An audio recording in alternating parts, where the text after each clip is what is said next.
What's up, guys? Welcome back to my channel. So I'm here today to talk about The Real Housewives of Atlanta, Season 14, Episode 16, It's Expensive to Be She. So be sure to rate, comment, subscribe, and let's jump right into it. And so this episode opens up with a little scene with Kandi and Ace. So Kandi's taking Ace to his acting coach or whatever. He actually has two acting coaches there. And yeah, just show a little scene of him. He's just kind of doing a casting reel and whatever. And it's just a little moment. Then we go over to Marlo. She's getting the boys' room ready because they've been coming over. They're moving back in about 5 days, I believe she says. And she called her sister Crystal for an update. And Marlo says she's really trying to provide structure for them. So she's working on that. And we go to a home scene with Drew. So a little quick little family scenes. And with Drew, we see that she's still recovering from her foot injury. She actually had a complete Achilles rupture surgery. A complete Achilles rupture repair surgery, excuse me. And we see a little interaction between Ralph and Josiah. You know, Josiah's like, oh, Dad, like, can you do something for me? He's like, oh, yeah, I got you. Like, just a little, like, interaction. And again, shows that, like, Ralph is Josiah's father. He just isn't legally he hasn't legally adopted him, you know? I like that we got to see that little scene. Then Shereé and Sanya come through to go see Drew, and Drew says that's like the Twilight Zone. We see funny editing. It's all like, ooh, like all loopy and shit. She's like, Shereé and Sanya come see me after my surgery? Like, who would have thought? Because again, those are two people who Drew has got into it with this season, aside from Fatum, obviously, but she's not in the show anymore. Again, Fatum pulled a Fallon, and it's like, yo, when you're the friend of, you can't be popping off like that. You know what I mean? I think maybe they think that they're like, oh yeah, I'm gonna be a full-time cast member or whatever, but it's like, no, you're just a friend. You can easily be wiped from the face of Housewives, you know? But yeah, anyways, that's off topic. So yeah, they come through to go see her, and Drew says that she's touched that they're coming through to see her, like, they're there for her in her time of need. She's like, yeah, we can fight over petty bullshit, but when I really need people, you know, because she's had surgery, you know, she's recovering and shit. She's sprawled out on the couch, basically. She's glad they're coming here for her when she needs them. And the ladies, they discussed the incident that went down between Kenya and Sanya in Jamaica, because Drew actually wasn't there for that, because that was at the last night of Jamaica, and Drew was, like, recovering still. She couldn't take any more painkillers to go on the flight, I guess, so she had to, like, just tough it out. She was basically out, so she couldn't be there at the dinner. Sanya admits that Kenya ate her the fuck up, you know, she's like, which that was refreshing, because most people wouldn't admit that, you know what I mean, but no, Sanya's like, I had no idea what to say, and Sanya admits, she's like, I thought I was winning in my head, but the words just weren't coming out, you know what I mean, and like I said, you know, it's like, Sanya's, how Kenya said it when she was talking to Sanya, she was like, you're, yeah, she's inarticulate, she's, I think, like, she can't articulate what she's saying. I think that's what she said. I don't remember what word she used. And that's basically, you know, Josiah wasn't able to verbalize how she was feeling, give examples, and put on the spot, which I get, you know, but you have to work on that for Housewives, you know what I mean? You got to be quick with it. But, you know, it's the first season. I'm going to be light with Sanya, you know? Shereé then says that Sanya has to give it back to Kenya, or else Kenya's going to keep going with it. Shereé said a similar message to Sanya back in Jamaica. She was kind of like, you know, you gotta hit Kenya back with it sometimes. And then right after saying that, Shereé tells Sanya about, like, how Kenya, she said that that she felt that Ross was being aggressive while at the dinner, because remember, Ross stood up, injected himself into a conversation he wasn't mentioned in, and was like, oh, don't fuck with my wife, I don't fuck with that, stormed off in a huff.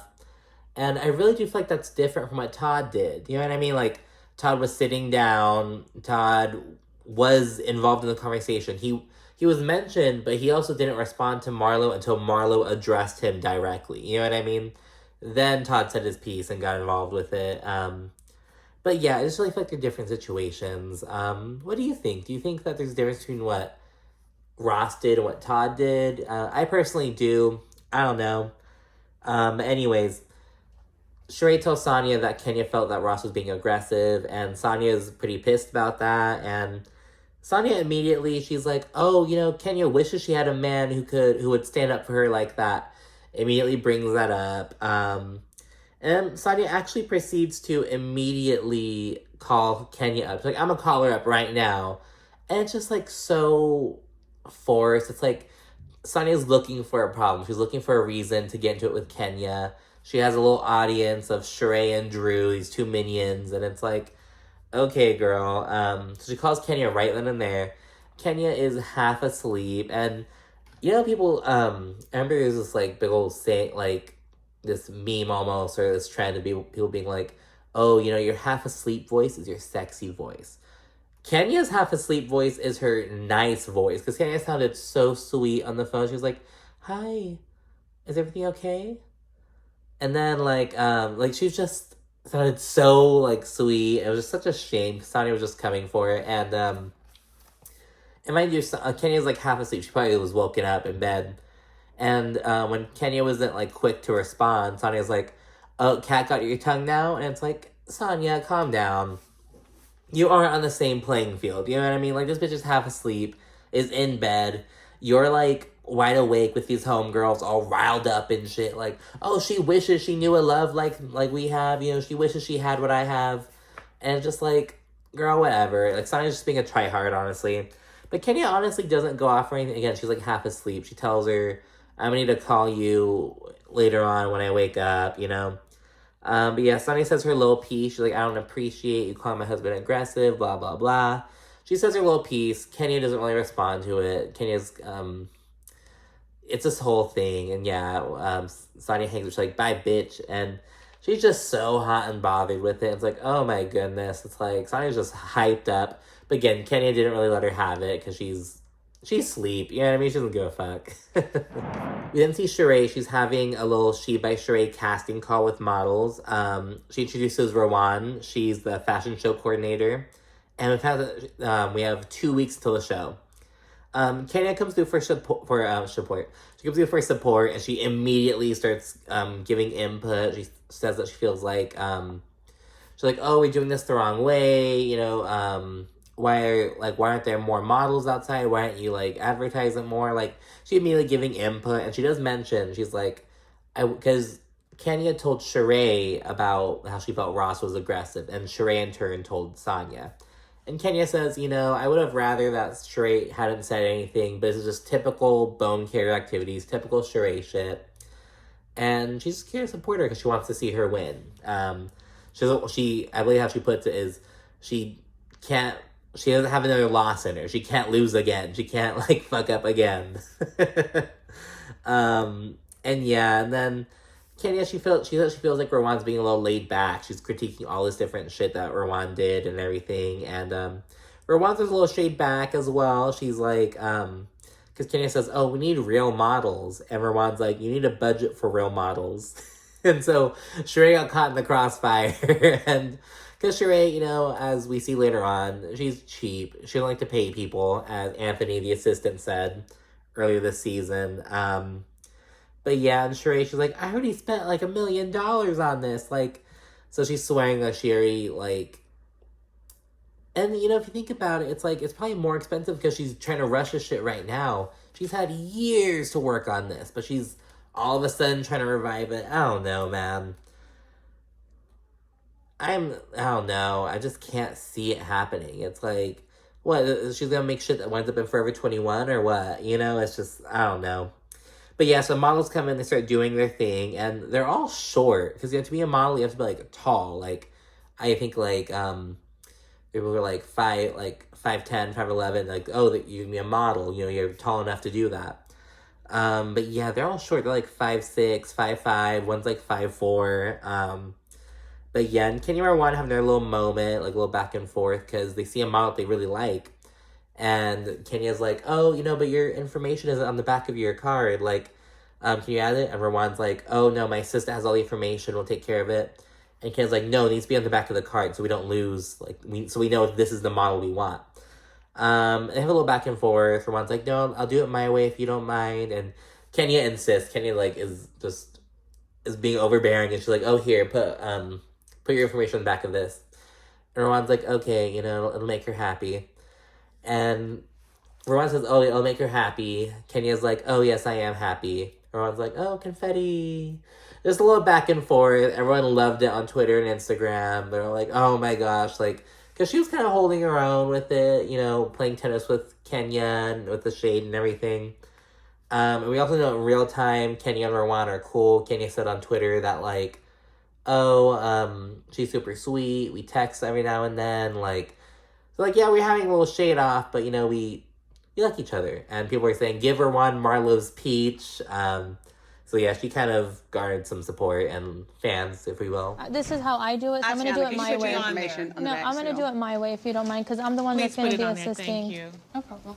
We don't want to lose your info. That's fine. I'll just make her feel better. Yeah, it makes me feel better. I'm happy for you. I'm happy for me, too. Confetti. But yeah, so it's the end of the casting call then later on, and then we segue over to a scene with Ralph. He's having a book cover photo shoot. Drew and her mom, they go through for support, and Drew says that although the book is like 3/4 done, she still doesn't know what's up. And she is going to write the foreword, though. She says, oh, be more involved, can write the foreword. But she doesn't really know what the book is about. She says that Ralph is trying to, like, talk about it a little bit more because he read a little excerpt in Jamaica. And he's talking about it a little bit more, but not a lot. She still hasn't read it or whatever. And also, Drew, she shares that Shereé... So Shereé reached out to Drew and was like, oh, we should throw a surprise dual birthday party for Kenya and Marlo. They're both Aquariuses, the Aquarian queens. So yeah, and I remind you, Shereé reached out to Drew to do it. Just keep that in mind. Once Ralph finishes up with his photo shoot, he links up with Drew and her mom, Pastor Jeanette, I think her name is. And Drew brings up that she told her mom about how Ralph isn't going to adopt Josiah anymore. Because Drew already mentioned that, like, both her and her mom were both really excited about it. And they're, like, all emotional about it at first. Like, oh, he's going to adopt our son. We'll be a family. But that's not happening. And so the mom's kind of like, what the fuck? And Ralph says that he wants Josiah to be included in the matter. And although Josiah's already, like, he's at least 9, I think. He's at least 9. Maybe, like, 8. 8 or 9, maybe. So maybe he's kind of saying, like, he wants to wait till he's, like, a teenager to talk to him about it. But he might be a little bit older, maybe, like, 11. I don't know, but maybe he wants to wait till he's, like, a teenager to talk about it. He said he wants him to be included, but it's like, well, he could be included now. You know what I mean? But I guess he wants to wait till he's a bit more mature or whatever. It's like, well, what's the fucking point? Are you going to adopt him when he's, like, fucking 18? Like, what's the fucking point? You know what I mean? Like, but yeah, and he also brings up how, about how he met up with Josiah's biological father and brought up how he's thinking about adopting Josiah. And he said that the dad was just so, I think his name's Ricky. That Ricky was so, like, upset and was like, man, I can't tell you to not do it because you've been there for him, but I'm kind of sad about that. And so Ralph was like, oh, you know, I can't do that to this man, because Ralph also mentioned that he and his father weren't really close when he was growing up, and they formed a relationship later on, and so he's trying to really encourage a relationship between Josiah and his biological father. And, but yeah, and the way Ralph put it was just like, Ralph also mentioned that he reached out to Ricky and was like, oh, you should come see one of Josiah's, I think his basketball practices, I believe. And so he came through, and so Ralph's like, I'm trying to forge a bond between them in a relationship. And it's like, well, Ralph, why are you trying to fucking put in the effort to form this shit? You know what I mean? It's like, why are you the one who's trying to make this happen? You know what I mean? It's like, if he doesn't want to be involved, if he's not stepping up to the plate, fucking Ricky might be sad about, of course he's gonna be upset by it. He's like, that's my son. It might be his only son. That's my eldest son. That's my only son. You know, you're not gonna emasculate me and you know what I mean? But like, if he's not stepping up to the plate and being a father, then who gives a fuck? You know what I mean? It's like, yeah, be sad, be mad, because you're not working a change. You know what I mean? I don't know, because again, Ralph seems like he has a good bond with Josiah, and he's a good father figure, but it's like, I don't really buy these reasons. And don't get me wrong, there are tons of people who don't adopt, like, I know tons of people who, you know, they call their, the person who they call dad is, like, their stepfather figure, but he's their dad, and, like, he may or may not have adopted them, but he's still their dad, you know what I mean? So, you don't have to adopt them, but just the fact that Ralph said that he would, And now his excuse for why he's not going to do it is, because Ricky, his biological father's upset about it. Who gives a fuck? He's not, you know what I mean? He's not coming through and trying. It'd be different if he's making an effort, because I believe last season, I think that was the first time they were meeting up in like a few years. You know what I mean? Like, and it was awkward as hell. I think he isn't really involved. You know what I mean? Like, I don't know, man. It's just kind of weird, but yeah. And then Drew and her mom, they still want Ralph to adopt Josiah. Ralph said that he's already committed himself to Josiah. But she said she wants it to be official. She's like, okay, well, what's the point why did we get married then? If we commit ourselves to each other, what's the point of putting it on a piece of paper? It's an important, like, it's making it official, you know? And again, there are legal, insurance-related benefits to that shit, but I'm sure they don't have to really worry about that. But, you know what I mean? But anyway, so we'll see what goes with that. But Drew did say that she hopes that eventually he'll adopt Josiah. So we'll see how that goes. If she gets another season, I'm sure Drew will get another season. She had a major cup this season, in my opinion. But yeah, maybe next season we'll see it, in future seasons, whatever. So I see Marlo. The boys are back at her house. There's a little scene with her interacting with them and stuff. We see that they're back and that they're enjoying it and stuff. Marlo says she feels like she made the right decision. And, you know, I was kind of confused, though, because when Marlo was talking about why she sent the boys to Crystal's, she made it sound like, that Crystal was like this hard ass almost. Like it was gonna be like a military school. Like, I'm sending the Crystals for a month to whip them into shape, and you know what I mean? That's how she made it sound. She said that like, Crystal, she has all these kids, she's with it, she knows what's up, she can provide structure. But now Marlo's kind of making it sound like, just send them there so that way they can appreciate. Basically, because Crystal, she's like, I don't know if she's a single mom, but she has like 3 young kids, I believe. And she has a full-time job, and so it's like, she, doesn't have the same like lifestyle as Marlo has. And so, I don't know, Marlo made it sound like she was sending him to military camp at first, but now she's making it sound like she's just like, I'm sending him, like, if you're not gonna abide by my rules and do as I say, this is where you can live in alternatively, pick a lifestyle. So either way, Marlo says she feels like she made the right decision. I don't know. She says she's trying to kind of enforce different like expectations and structure. She's like, even if you don't have homework, your homework is to read, like shit like that. Who knows if it'll last? You know how that shit goes. But yeah, we'll see. And then it is the day of the surprise party, the Aquarius party. Drew and Ralph, they did all the work. And mind you, Drew is like still out of commission. She's like on a little scooter kind of thing because her cast. They're kind of framing it as a get well party for Drew, so that way it's a surprise party for everyone. Like no one knows it's for they don't keep it on the down low. They don't want anyone to catch word. Co-host Shereé, she arrives an hour late. She says that she's been struggling with event stuff. I believe we're 9 days out of the fashion show at this point. Drew, she winds up being like, where's Rolf at? Because I'll make sure you get the invoice. Because, mind you, Drew did all the work, and it's their party they both planned. This was Shereé's fucking idea. And Shereé's portion is $1,350. That's her half of the expenses. And Shereé's throwing a big old fit. She's like, oh my gosh, that's, it's way too high. Like, I wouldn't have done half this shit. Like, and Drew's like, if you had been involved, you could have more input. And Shereé's like, because I didn't have any input, maybe I'll just give you a quarter of the invoice. Like, instead of half, I'll give you a quarter. So, about maybe like $700 and something, about $700. 600 something, 700.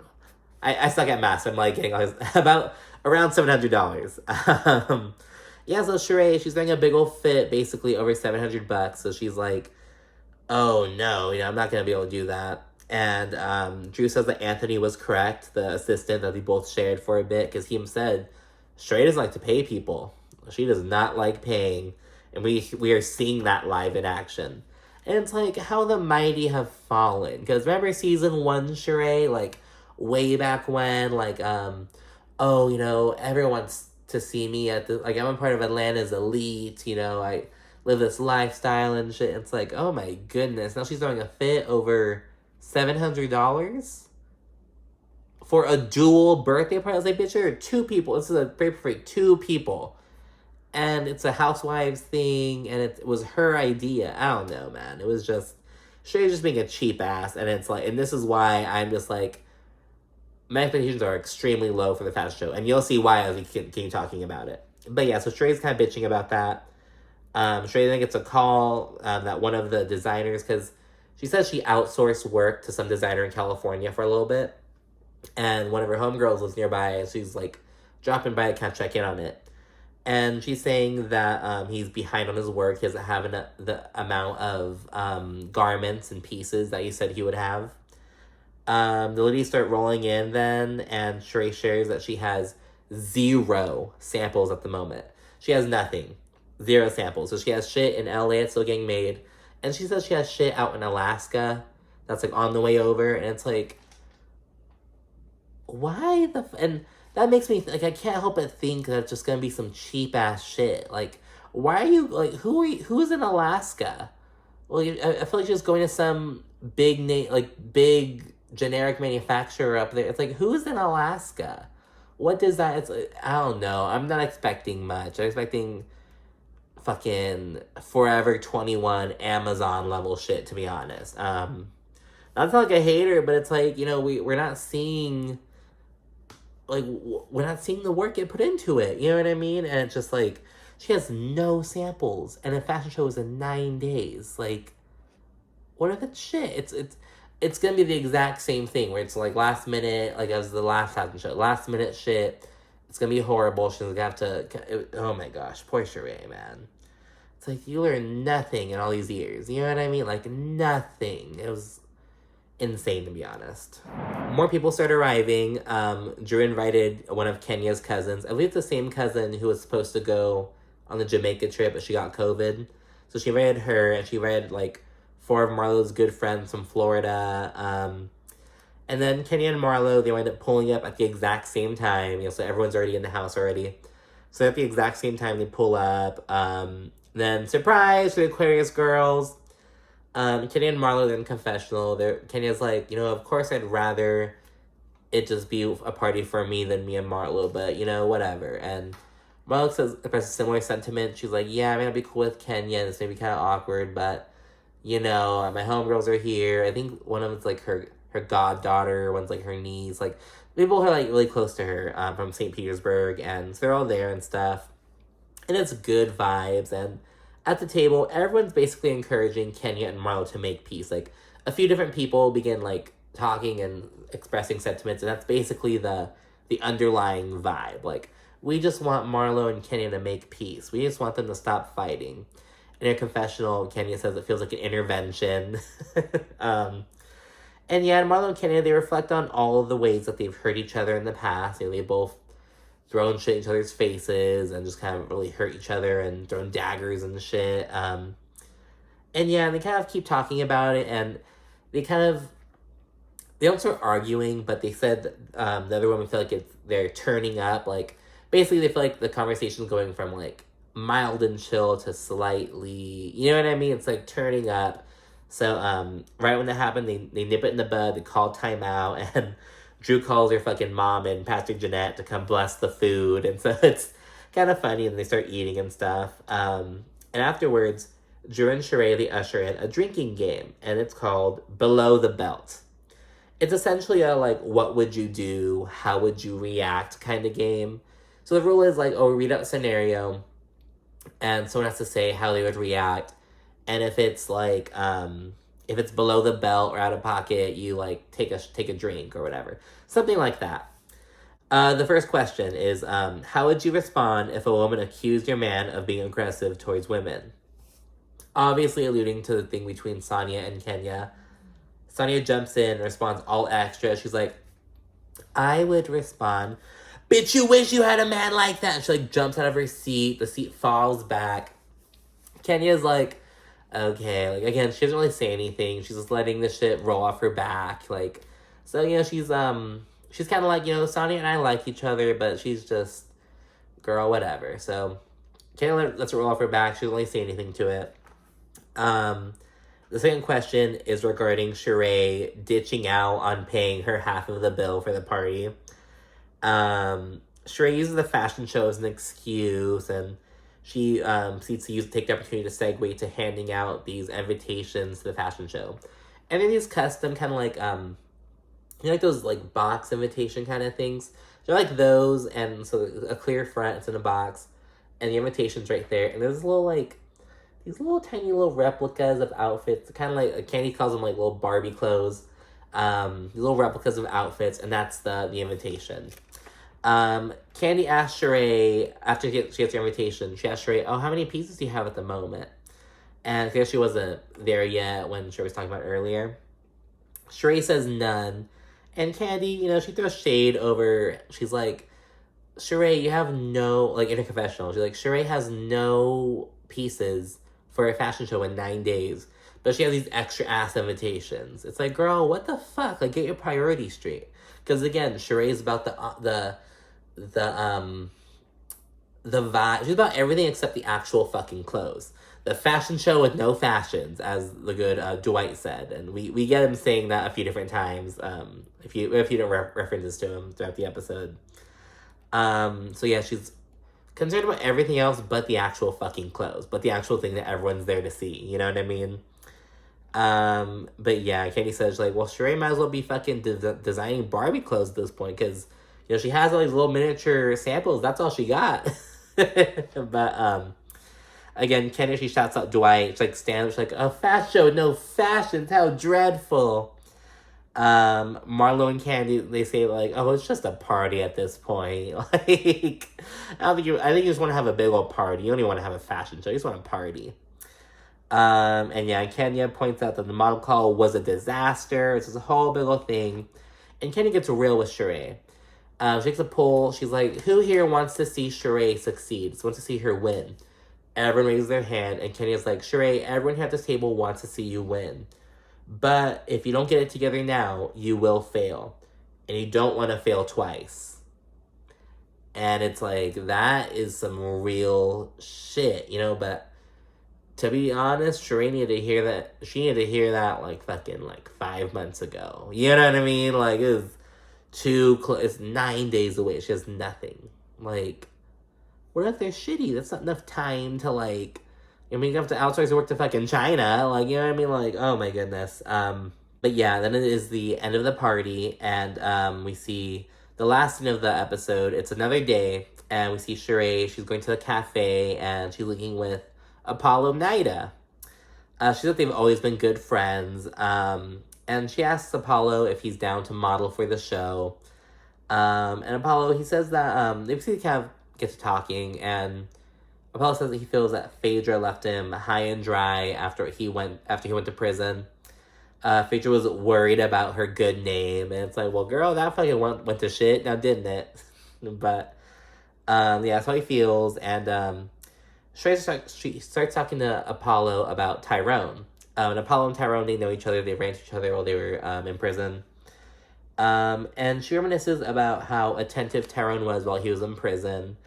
And it's like, of course, what the fuck else is he gonna do? You know what I mean? Of course he's gonna be attentive, remember everything you tell him, and, be always able to talk. Like, he's in prison. You know what I mean? Like, oh my God. Then she tells Apollo about Philadelphia, about how Tyrone, like, just left her high and dry and just ditched her, or stood her up, more like it. And yeah, Apollo tells Shereé about, like, how all kinds of people play, all kinds of men specifically, they play women while they're in prison. Like, he talks about how he'd see people, one day they'd have this one girl same representation, another day be some other girl, another day some other girl. Then afterwards he just shits on them all, like because he gets what he wants. He just wants he wants the attention too. Like, they're both in it for the same reason. They want attention. They want a reason, like an escape almost. For the man, it's like, I'm in prison. Like, let me just talk to someone who will help kind of me pass the time. I feel like for the person outside of prison, they're more like, oh, well, they're attentive, they're not gonna be, I know what they're doing, they're gonna, you know what I mean? But yeah, it's like, Shereé. And she proceeds to say, drop the fucking bombshell that she recently reached out to Tyrone to talk. He answered on the first ring and shit, and he's been hitting her up ever since, texting her, calling her. And it's like, bitch, why did you call? Why? And she called him. Not even a text. Like, you called. And then Apollo says that it's gonna fuck up what she's working towards, and people are giving Shereé some good damn advice. Kenya got really real with her at the fucking party. Apollo's even saying, Shereé, don't fuck with him, you know what I mean? Like, he's gonna mess up what you're working towards. But, to be fair, Shereé messed up what she's working towards. We can blame it on Tyrone, but Shereé isn't putting in the work for She by Shereé. I feel like that's subjective. Would you ever buy anything from She by Shereé? Like, would you be interested in it? Like, I love the idea of supporting, well, Shereé's not even, like, my favorite housewife or anything. But it's, like, obviously it's, like, iconic to Rest of Atlanta, like, that whole thing, but it's, like, I feel like it'd be shitty. Like, from what I'm seeing, it's, like, I don't think I'd want to buy anything from it, but I don't know, who knows? What do you think about it? But anyways, thank you for watching. Be sure to rate, comment, subscribe, and let me know what you think in the comments. Thanks. Bye.